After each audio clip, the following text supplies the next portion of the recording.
What's up, beer seekers? We are back at it again with another installment of our Industry Insiders video interview series. And this week, we are thrilled to be joined by Matt of Bog Iron Brewing in Norton, Massachusetts.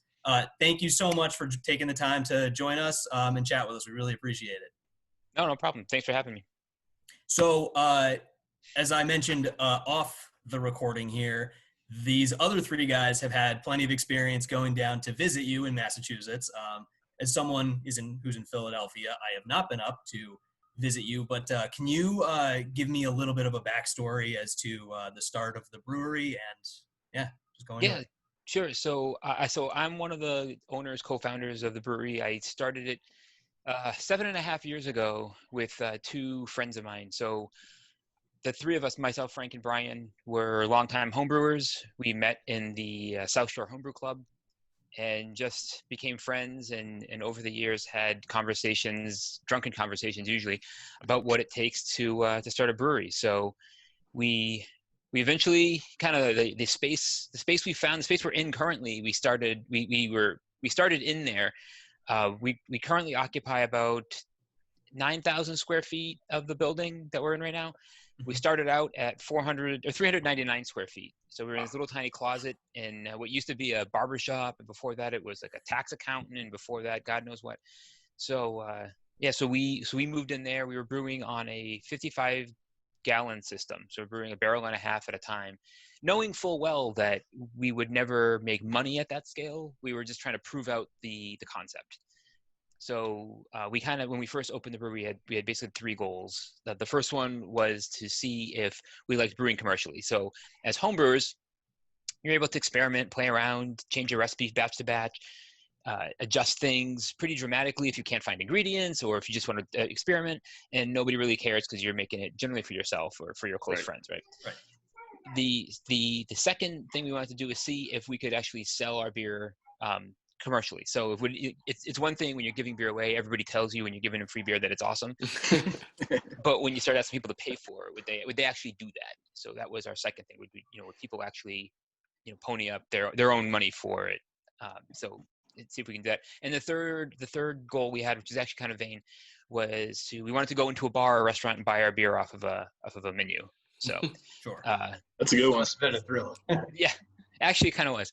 So 3 months into the whole thing, we kind of proven those three goals. We kind of, accomplished those three goals and started to prove the concept out. And so we decided, we sat down, the three of us sat down and had a conversation, and we said, so how far do we want to take this? And we figured we keep growing and keep expanding and keep kind of trying to grow the brand until we hit a roadblock that actually stopped us. Because it's not to say we haven't hit roadblocks. We've hit a mountain of them, but there's, nothing has really kind of been like, well, this is as big as it can get because of X factor. So, so things have just been growing since then, and it's been great. So, we're 7.5 years in. We grew from 55 gallons for basically the first year. We grew to a 3-barrel system, 100 gallons at a batch. And then now we're at 15 to 20 barrels. So anywhere between 465 and 610 gallons per batch. That's amazing. So we brew at the last count. If you go through Untapped, I think we have 45 or 46 beers that were actually produced by the brewery.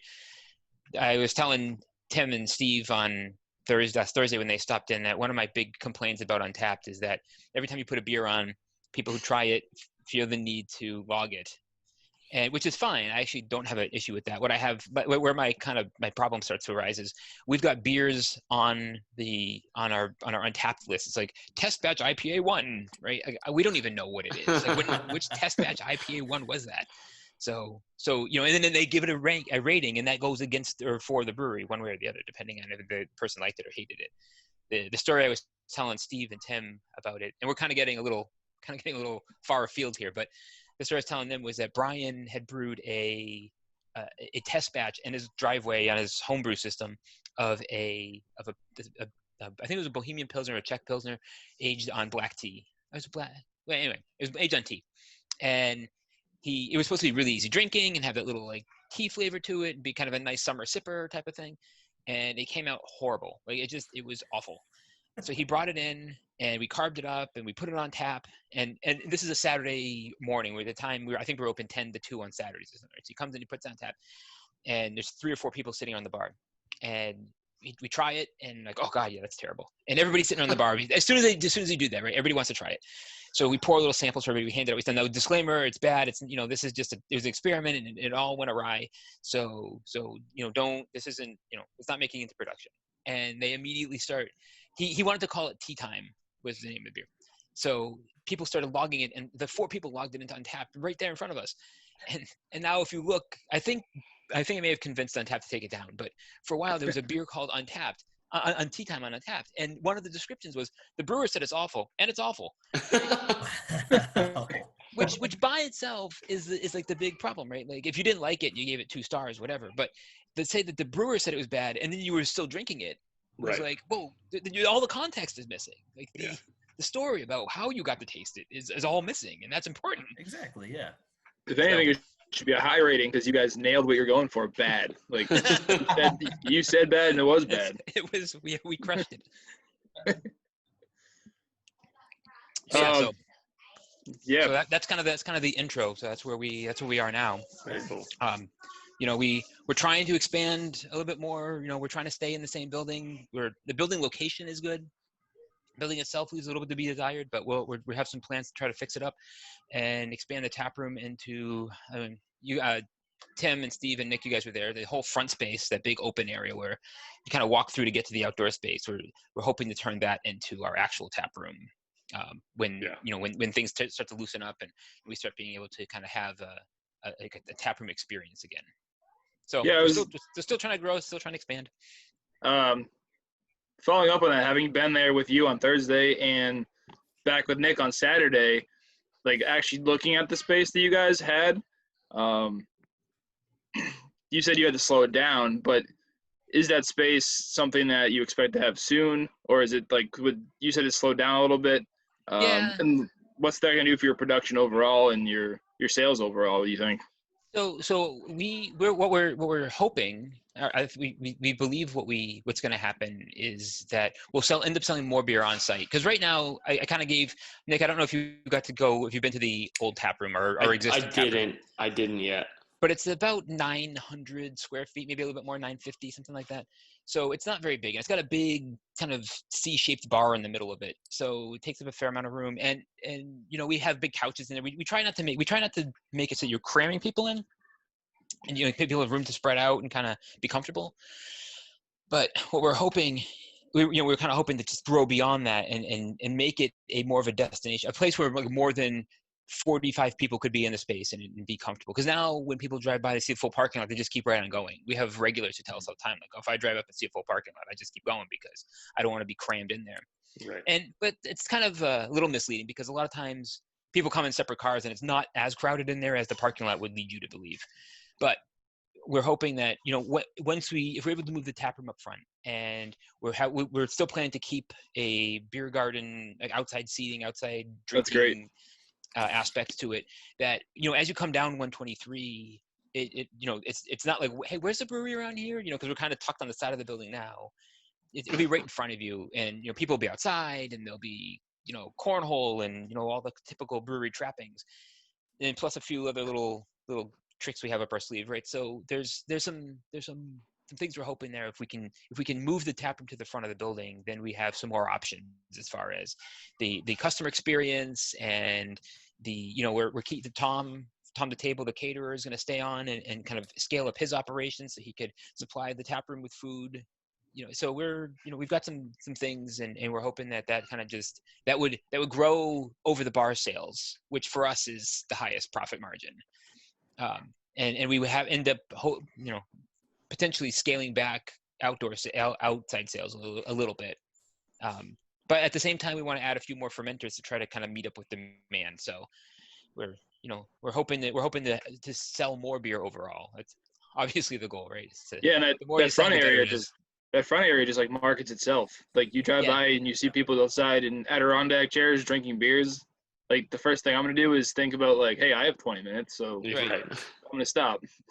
Right. And when our plan for the outdoor space, right now we kind of threw it together at the last minute because of the whole, we found out a week before we were able to open the outdoor space that we could open an outdoor space. So we kind of threw it together. And so there's Jersey barriers, and we tried to paint them up, make them look a little less ugly, but that's what's stopping cars from plowing through the beer garden, right?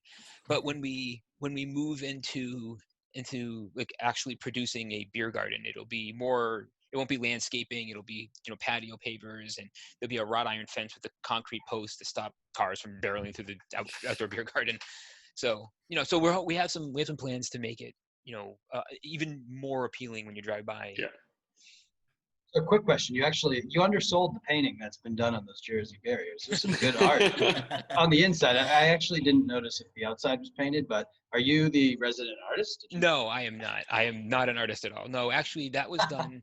So one of Rob's cousins or something is an artist. So she painted one. There's a few other people who painted one. One of Rob's friends, who I guess went to art school. I didn't know this until I saw him out there painting a barrier. But the one that Steve and Tim, when you guys showed up, you guys were sitting by the one with the Frankenstein on it. Yeah. Yes. Yep. That was Rob's friend Mark, who did that with spray cans. He went out there with rattle cans and graffitied up that thing, and it came out incredible. I couldn't, like, when I saw him doing it, I couldn't believe that that's how he was doing it. So yeah, no, they were all done by friends of the brewery, more or less.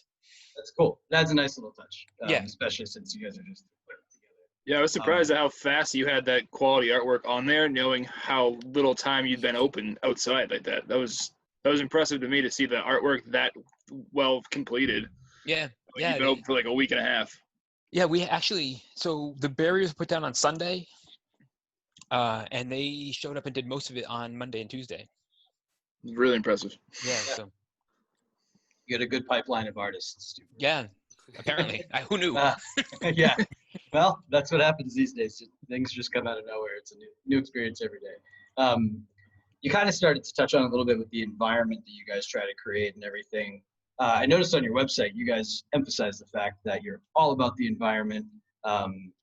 That's almost like one of the first things you think about when it comes to craft beer, and then you provide the great beer, of course, on top of that great environment. That's one thing we're really interested in doing BeerSighted is sharing the full experience with people. And I don't know, I was wondering if you could just touch on that a little bit more. And is that something that all three of you guys kind of thought of from the beginning? Like, let's create this really great experience. So I think that's a good question. That I think has evolved over time. So I think when we first opened, the experience was awful. When I showed you guys the original 399 square foot tap room, what we had was that there was 3 burners going in there full blast. So I think they were, basically 100,000 BTU burners. So 200,000 BTUs of heat going in there. And people waiting on the sidewalks. We had a little tiny bar that you could just walk up and growlers filled, and we had draft lines coming through the wall. I mean, they were, had faucets on them and everything, but it wasn't the most attractive thing. And you couldn't drink beer there. You could just walk in, get growlers filled, and leave. So it would be on a Saturday. We'd be brewing. It would be loud, not loud like machinery loud, but just the commotion in a brewery, right? And it would smell like a brewery, which I don't mind, but some people do. Right. And it would be hot. By and large, it would be hot. So people would come and they'd wait in line, they'd get their growlers, and they'd leave. And the customer experience was awful, but for some reason, people kept coming back. So, that's what we did. We had to open up a tap room, and the space next door to us became available. We moved in there, and that's, I think, where the experience portion of it started to kind of grow. Was when we first opened the tap room, because when we first opened, the three of us we hadn't really talked about it, but we weren't all on the same page about whether or not we were going to have TVs in there. And when we first opened, we didn't have time to get all that set up. And we thought, all right, well, we'll open like this for right now. And if we, next weekend or the weekend after, we'll just think about putting TVs in. And we watched people come in, sit down at the bar, people who didn't know each other prior to this, and start drinking beers and just talking.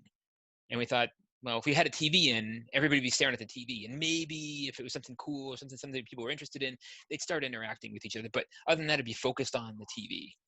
So we decided right then we would never put TVs in that had shows. Like, we had TVs to display the menu, but there's never like a sporting event or anything on. And then, as people started coming more and more, we realized we began to realize that our business wasn't really, we were more of an experienced business, and we just did it through selling beer. So okay, so that's where we realized that, geez, you know, one of our big assets is the experience. And that's why I think, you know, Brian, Frank, and I, without ever actually talking about it, that's one of our reasons for starting the brewery was, you know, the three of us met through beer. We were all members of a homebrew club, so we would get together over beers, and it wasn't always, beer wasn't usually the focus of the thing. It was like getting people together just to have a good time, and there was always beer around, right? Like people just hanging out, having a few beers, you know. So we thought, all right, if we could inspire those types of social interactions and those types of kind of people meeting up and socializing and focus it around beer, and that would be an experience. And then we tried to create that kind of pub atmosphere where, you know, people just come in and meet up and talk. In fact, there are people who there's groups that come in to the brewery on certain days as a group, and they met there. They didn't know each other prior to coming to the brewery, and they just, you know, started coming on Wednesdays or Thursdays or whatever day, and now they come every week, and they're enjoying pints together and just catching up about the week, and then they go their separate ways and they come together the next week. So that's that. And then we're struggling a little bit trying to with outside sales, trying to convey the same image. You know, we say it all the time, we're not chasing the 1% of beer drinkers. We're like, there's way more of the 99% than there is of the 1%, right? So if you go to a cookout, and I'm sure you guys have been to one of these, or, you know, you go to the cookout and the host is a beer geek of some kind. And he's like, oh guys, hey, in the cooler around back, I got a bunch of really good stuff that nobody else has access to, right? And that always kind of drove me crazy, because now you're like, well, nobody else here is good enough for this stuff, right? Like, only you. And I'm thinking to myself, it's just beer. Like, at the end of the day, no matter how good it is, it's just beer. It's not even like it's $4 a can, right? Or even if you get something really expensive and it's like $15 a bottle or something, a can or whatever, it's like you're still talking fairly short money for what is essentially a luxury consumable, right? So like, I would rather my beer be in the cooler that everybody else is digging out of, and they see it and they grab it and they try it and like, wow, I like this, I want to have another one, or I want to go get more, or whatever. Like, I would rather be in that mix and be competing, not like competing in the traditional sense, but competing next to the Bud Lights and the Miller Lights that are there too. And so kind of conveying that image is, we're working through it, and I think we're getting better at it, but, you know, we're unsure how to do that. And I think social media has been a big help in that regard. You know, having pictures of people posting pictures and us posting pictures of just drinking the beer in social situations, and enjoying the beer in a place where, you know, you're other people around and you're having a good time. Those types of things. Like even on our website with the beer descriptions, we have situational pairings. We don't say, oh, this beer goes well with like whitefish and Greek salads. It's, you know, this beer goes really well on a summer afternoon after you just finished mowing the lawn and you just want to sit back and have something to drink, right? Like those types of social situations. Yeah. It's funny you say that too, because my girlfriend lives in Norton, grew up in Norton, and when we first started dating, I was like, hey, we should go to this brewery because I found you guys.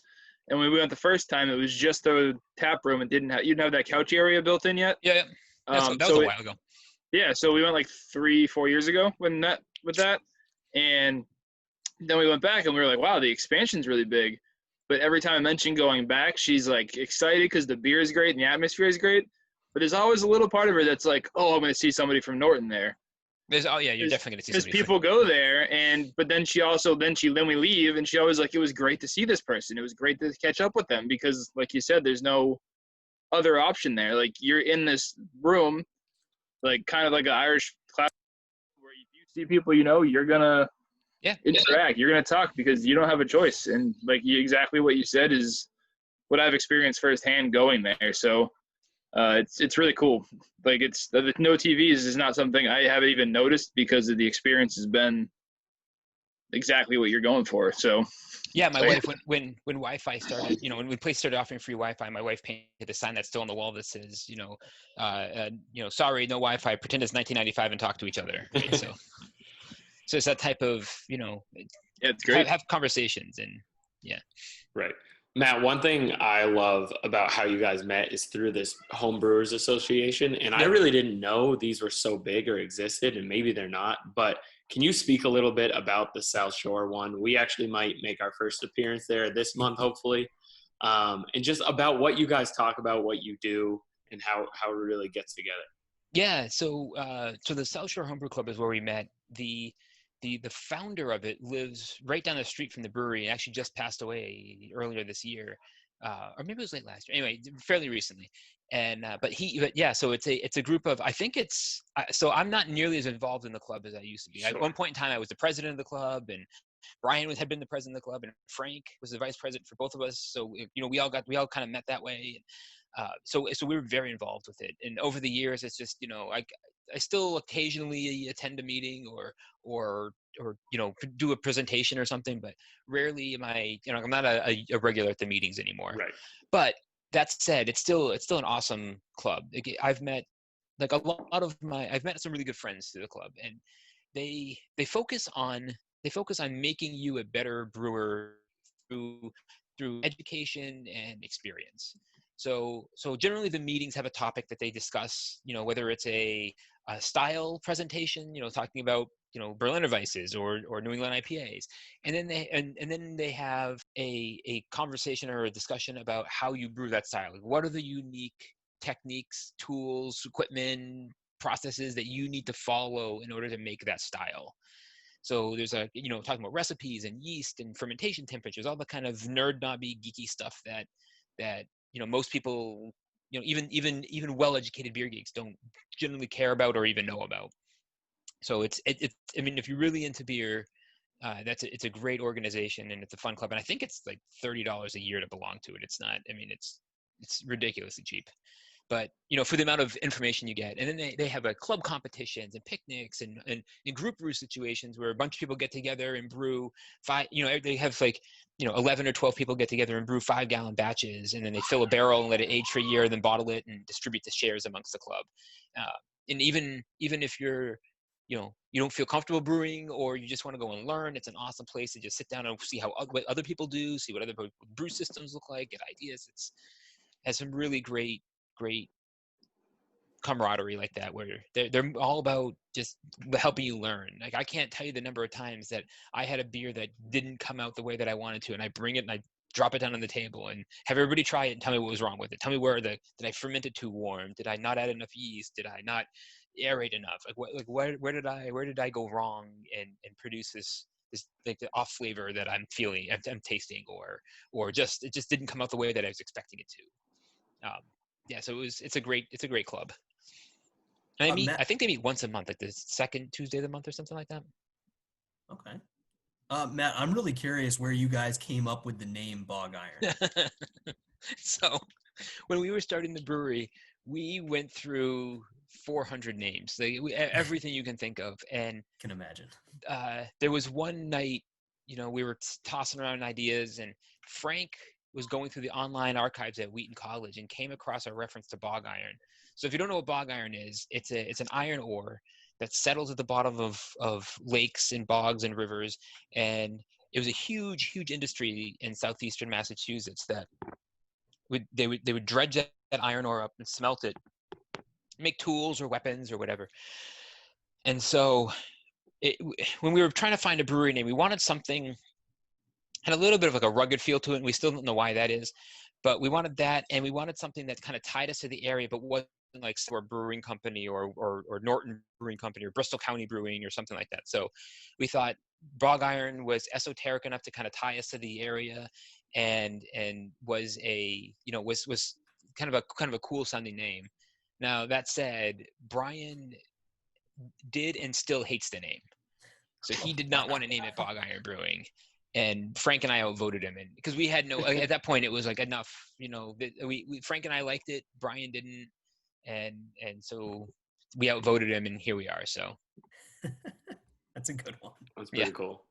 All right, Matt, before we let you go, we always have to ask, what is your favorite bog iron beer? Oh my God, it's like asking me which one of my kids is my favorite. I'm drinking I got myself a Stinger here tonight. Yeah, I'm on my Peach Big Tart's been my that was so good. So I will say, I have to say, I brought my girlfriend with us the other day. She's not a beer drinker. She loves peach big tart, and I love peach big tart. So shameless ploy for you guys. Any beer drinker can drink that. Yeah. Oh yeah. This beer's it came out great. But all right, so my favorite. It depends on the season. I get that. So, it really does. There's if just like the situational pairings that we try to describe for all of our beers, right? If it's a cold snowy winter night, I'm sitting by the fire with a one down, like something smoky and roasty is can't beat it. Yeah. But the other night I finished mowing the lawn and I went to throw some burgers on the grill, and I found a 35 Cats at one of our it's a cream ale, dry hopped with a little bit of Amarillo, and I found that in the fridge. That cracked open, and that could not have been better for that. Things like our off my lawn saison is awesome when it's hot weather, but we've got even like IPAs. I'm a sucker for a good IPA, whether it's a New England or a West Coast or a traditional American IPA. It's like I was on the last Saturday I was there. I was drinking Stingers all day, so it really depends on my mood. But if I had to pick one, here it comes. I don't know. And maybe the Dunkelweizen. I really like that beer. Okay. That beer has been kind of a cult favorite around the brewery for a long time. You're a good salesman. You name all your beers first about what you like and then your favorite. I like it. How do you name your beers, by the way? Oh, it depends. There are times we have the name and then come up with a beer, and then there's times where we get the beer and what we usually try to do is find something that's going on at the time. I'll give you an example. 35 Cats is a cream ale that we have, and there's this woman who helps out at an animal shelter, and she showed up at the brewery one day, and she comes in the tap room all the time. Super nice woman, very, very outgoing and fun to chat with. And so she comes in and she's asking Frank if she can do a cat fundraiser in the brewery on a Saturday. And Frank is like, well, I'm not going to be here. I don't care. So he comes back. He's like, hey guys, Teresa's going to do a cat fundraiser on Saturday. And I'm like, I was going to be working. I'm like, what do you mean a cat fundraiser? What kind of cat fundraiser? And he's like, I don't know. She's bringing cats or something. I don't know. And I'm like, well, you can't be bringing cats to the tap room. I'm like, we can't have 35 cats running around this place. And Frank's like, I don't think it's 35. And so I immediately, now Brian is with me. Like, so we both immediately bust through the door. I'm like, Teresa, what is happening? You can't bring cats in the brewery. She's like, I'm not bringing cats in your brewery. I'm like, Frank said you were bringing cats. And I said, we can't have 35 cats running around here. And she's like, no. She goes, do you want to sell like these like raffle tickets or something to support the animal shelter? But it was already too late. At that point, it was already too late, and we had it in our mind that there would be 35 cats running around the brewery. So now we we're joking around with her about it, and name was already picked out. We had to then find a beer, and at the time, Brian was that day. Brian happened to be brewing the cream ale for the first time, and we hadn't had a name yet. So we figured we'd take the incident of the day and name the beer after it. Love it. But we've got a beer coming out this week called Bold Move, which is named after Rob. And Rob is awesome at entertaining people. And so there was one Saturday that Rob and Aaron and I were behind the bar, and there's a handful of people sitting on the bar, and Rob is being Rob, and he's walking around describing his ideal trial court scenario. He's like, and I would defend myself. And the judge said, oh, you're defending yourself? Bold move. And, people are like, just the way he did it, people were laughing. And I'm like, oh my God, we've got to make a beer called Bold Move and name it after Rob. And then we had to close down because of COVID-19. So Rob and I were there one Saturday, and he found a boat abandoned next to the dumpster, and a paddle boat, and he put it in the parking lot, and we took a picture, put it over social media, and it blew up. Like there was I don't know, 4,000 interactions on Instagram, and I mean it was crazy. So we put that as the icon on the label and named it after Rob.